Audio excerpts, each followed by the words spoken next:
அருமையானவர்களே, அப்போ பொருள் ஈட்டுவதில் பேராசையும், அதில் நம்முடைய பெண்கள் அவங்க கொடுக்கக்கூடிய தலைவலியால் தான் ஆம்பளைங்க தவறு செய்கிறாங்க இல்லையா?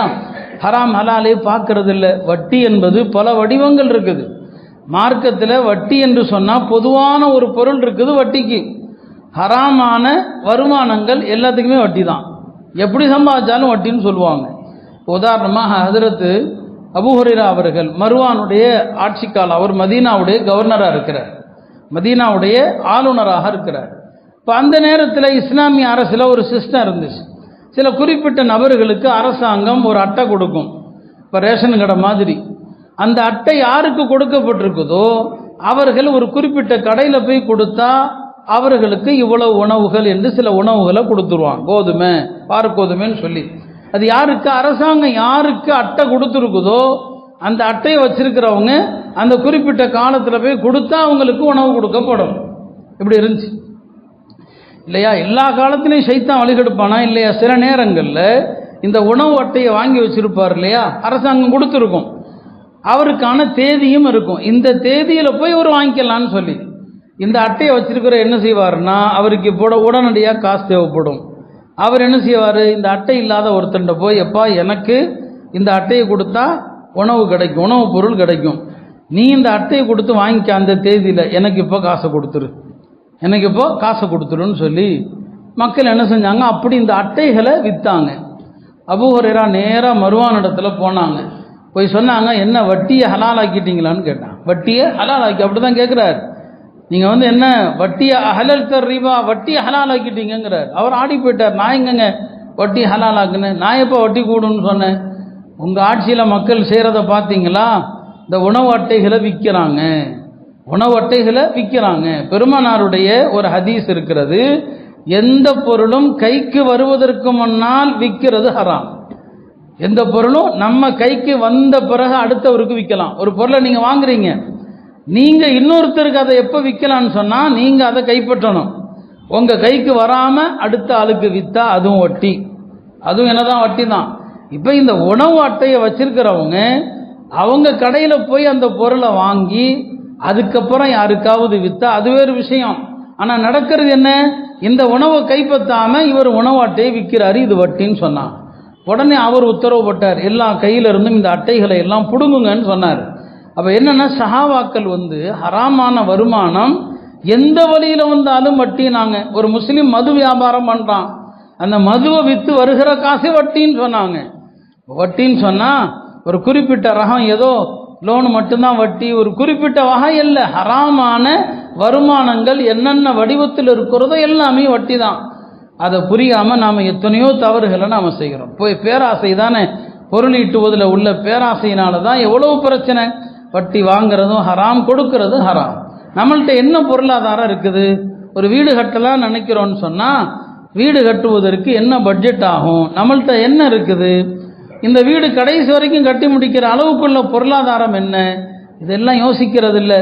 கண்ணா பின்னான்னு ஆரம்பிச்சிட வேண்டியது, பாதியில் நிறுத்த வேண்டியது, பேங்கில் லோன் வாங்க வேண்டியது. எவ்வளோ வீடுகள் இன்னைக்கு வங்கிகள் மூலமாக தடுக்கப்பட்டிருக்கிறத பார்க்குறோம். ஒரு பக்கம் ஹராமு, சொந்த வீடும் இடமும் கைவிட்டு போகிற அபாயம், இதெல்லாம் பேராசை. இன்னொரு வகை தவறு பரவலாக நடக்குது, எல்லா தரப்புலையும் நடக்குது.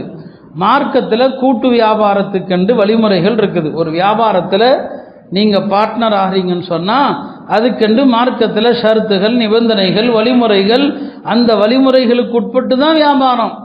சரிங்களா? எந்த ஒரு வியாபாரத்தில் நீங்கள் சேர்ந்தாலும் லாப நஷ்டத்தில் பங்கெடுக்கணும்.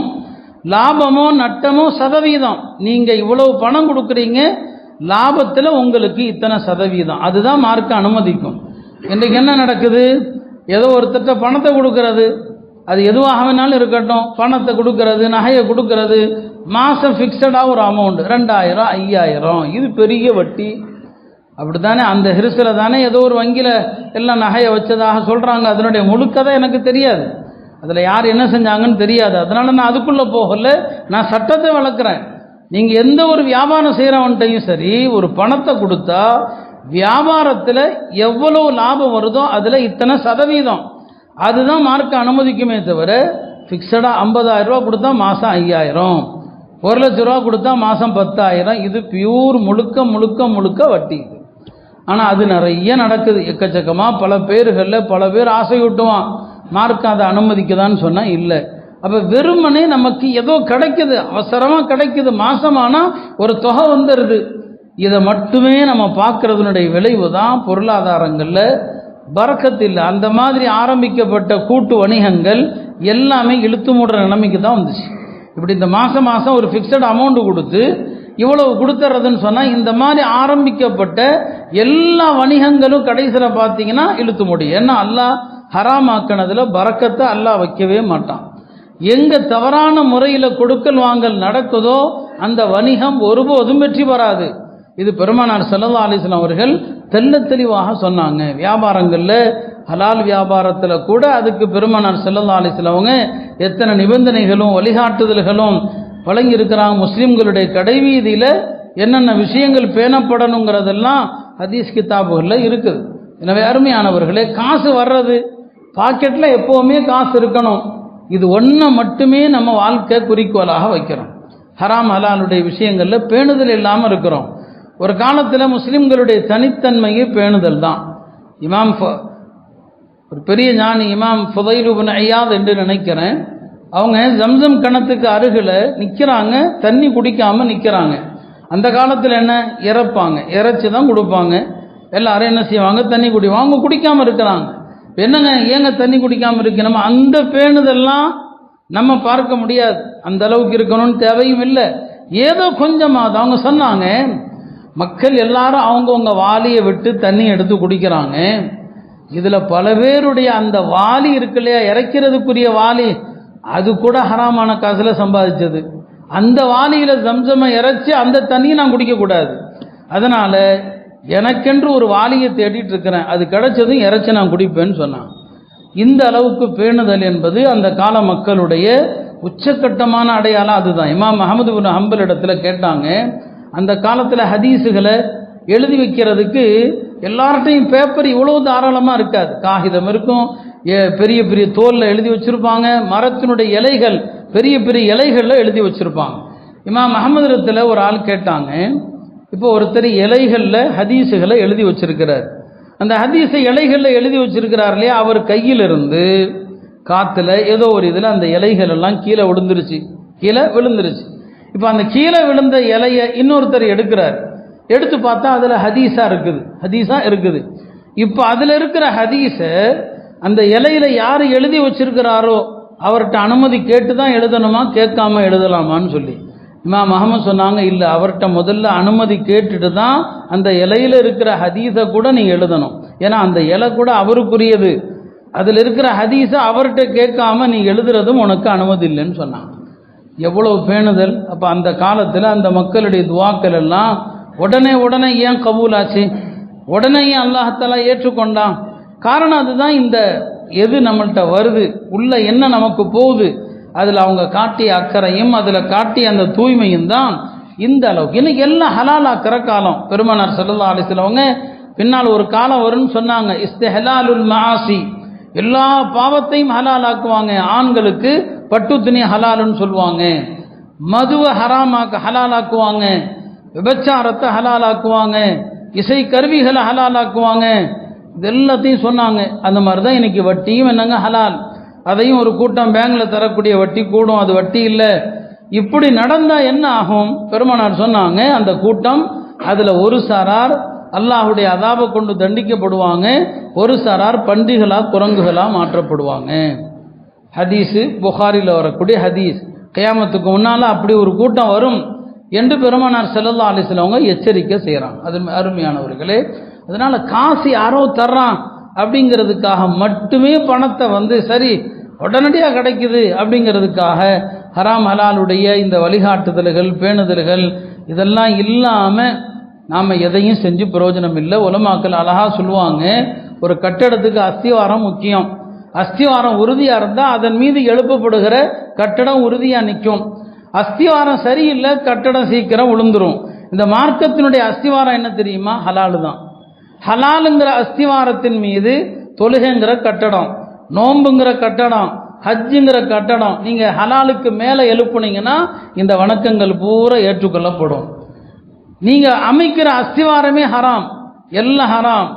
உண்ணக்கூடிய உணவு, உடை எல்லாமே ஹராமா இருக்குதா? அதுக்கு மேலே நீங்கள் எழுப்புகிற நோன்பு, ஜக்காத்து, ஹஜ்ஜு எல்லாமே அஸ்திவாரம் பலவீனமாக இருக்கிறதுனால பிரயோஜனம் இல்லாமல் பரத்தப்பட்ட புழுதியாக ஆகிப்போயிடும் சொன்னாங்க இல்லையா? நீங்கள் வாங்குகிற சட்டை, நீங்கள் வாங்குகிற அந்த துணி 300 ரூபா கொடுத்து வாங்குறீங்க, 299 ரூபா ஹலாலு தான், ஒரே ஒரு ரூபா ஹராம் சொன்னால் அந்த சட்டையை போட்டு நீங்கள் தொழுதா அந்த தொழுகை ஏற்கப்படாது.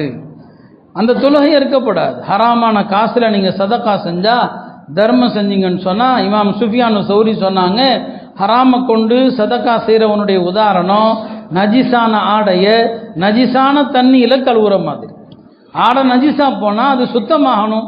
அதுக்கு என்ன செய்யணும்? சுத்தமான தண்ணியில் கழுவுனா சுத்தமாகும். என்ன செய்யறான்? நஜிசான தண்ணியில் போய் முக்கிறான். அந்த ஆடை சுத்தமாகுமா? ஆகாது. இன்னைக்கு எல்லாமே நாம நஜிசான தண்ணியில் கலக்கக்கூடிய அந்த மனிதனுடைய நிலையை போல தான் நம்முடைய எல்லாமே ஹராம் ஹராம்ங்கிற இந்த நிலையில் இருக்கிறதுனால தான் நம்முடைய வணக்கங்கள் அர்த்தமற்ற நிலையில் இருக்குது. மன்னர் முத்தவக்கில், அந்த காலத்தில் மன்னர்கள் சில நேரங்களில் அவங்களுக்கே ஒரு குற்ற உணர்ச்சி வரும். அதனால் சில ஆபிதுகள், சில ஜாஹிதுகள், உலக பற்றற்ற மனிதர்கள் அவங்கள போய் பார்ப்பாங்க. முத்தவக்கில் மன்னர் ஒரு மாளிகையை கட்டியிருந்தார். அந்த நேரத்தில் அவருடைய ஆட்சியில் பஹ்லூல் என்று ஒரு மனிதர் இருக்கிறார். ஒரு சாதா சீதா அப்பாவி, ஒரு அல்லாவுடைய அடியார். அவரை கூப்பிட்டு வந்து, அந்த அடியானை கூப்பிட்டு வந்து, என்னுடைய மாளிகை எப்படிப்பா இருக்குது, இதை பற்றி நீ என்ன சொல்கிறேன்னு கேட்டார். அவங்க சொன்னாங்களா, இந்த மாளிகையை நீங்கள் ஹலாலான செல்வத்தில் கட்டியிருந்தா, பியூர் ஹலாலான செல்வத்தில் நீங்கள் இதை கட்டியிருந்தீங்கன்னு சொன்னால் அப்பையும் நீங்கள் குற்றவாளி தான். ஏன்னா இவ்வளோ பெரிய அரண்மனை இஸ்ராஃப். இன்னல்லாஹ் லா யுஹிப்புல் முஸ்ரிஃபீன். அல்லாஹ் இஸ்ராஃப் செய்பவர்களை அல்லாஹ் விரும்புகிறதே இல்லை. எனவே நீ ஹலாலில் கட்டியிருந்தா கூட இது இஸ்ராஃபினால நீங்கள் அல்லாஹ்வுடைய கோபத்திற்குரிய ஆளு தான். ஒருவேளை அரசர்கள் பூரா என்ன தவறான வழியில் பொருளிட்டு இருப்பாங்க. ஹராமான காசில் இந்த அரண்மனையை கட்டியிருந்தா நீங்கள் மக்களுடைய பொது நிதியில் மோசடி செய்த துரோகி. இன்னல்லாஹ் லா யுஹிப்புல் ஹாயினீன். அல்லாஹ் துரோகிகளை, மோசடி செய்பவர்களை விரும்புறதில்லைன்னு சொன்னான். அப்போ ரெண்டில் நீ எதை செஞ்சாலும் நீ குற்றவாளின்னு சொன்னான் இல்லையா? அப்போ அந்த அளவுக்கு ஒரு காலத்தில், இப்போ நாம வீட்டில் பெண்கள் வேலை செஞ்சிட்ருக்கிறாங்க, திடீர்னு என்ன முடிஞ்சு சிலிண்டர் தீர்ந்து போச்சு. இப்போ என்ன செய்வோம்? ஒன்றும் பக்கத்து வீட்டில் சிலிண்டர் வாங்குவோம். சில நேரங்களில் ரொம்ப அவசரமான பொருளை ரொம்ப பழக்கம்னு சொன்னால் பக்கத்து வீட்டில் போய் சமைப்போம். பக்கத்து வீட்டு அடுப்பில் சமைக்கிற விஷயத்தில் கூட ஹலால் ஹராமுடைய பேணுதல் இருக்குது. அவங்க சிலிண்டரை வாங்கினா என்ன தப்பு? இமாம் அஹ்மது பின் ஹம்பல் ஒரு நோயிலிருந்து குணமடைஞ்சு திடீரென்று கடுமையான பசியில் இருக்கிறாங்க. எல்லாரும் அவசரமாக அவங்களுக்கு ஏதாவது ரொட்டியோ ஏதோ செஞ்சு கொடுக்கணும்னு சொல்லி ஒரு உணவை செஞ்சு கொண்டு வந்து வச்சுட்டாங்க.